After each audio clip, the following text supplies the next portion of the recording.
I think the subject itself, reconciliation, social cohesion, and the nation building, is very timely. It's very timely because of what is happening around. There are issues, the sparrows of this world.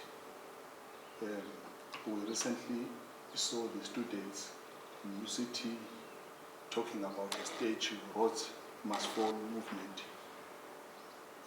Tswani, that is Togodidiza saga.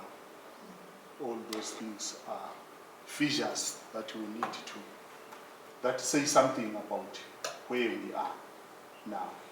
And I think Freedom Park is situated to deal with those issues.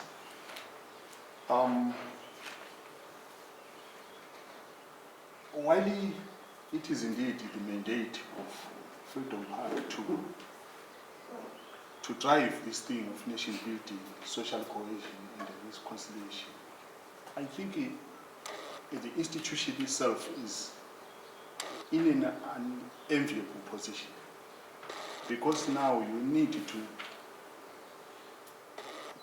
think about bringing about a sense of common belonging in an environment or in any circumstances where there is a problem of the Constitution itself.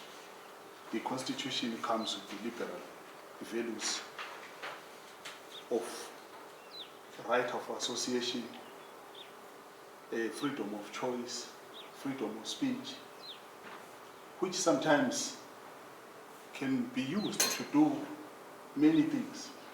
We have seen people insulting one another recently based on exclusionary forms of understanding identity.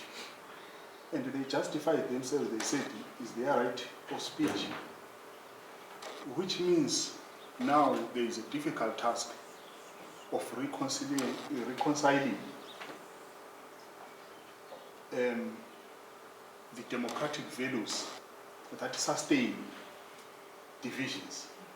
But at the end of the day, you must achieve a social cohesion or a common sense of belonging. But also, having observed what has happened in post-colonial Africa, Africa North, the issue is that the issue of nation building have been an issue around Africa for some time.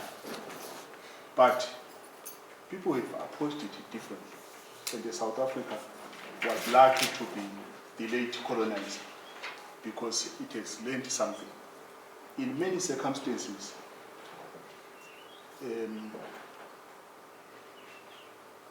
the idea that some identities must die in order for a nation to live, like what Samora Machel was saying in the past, to say a tribe must die in order for a nation to live.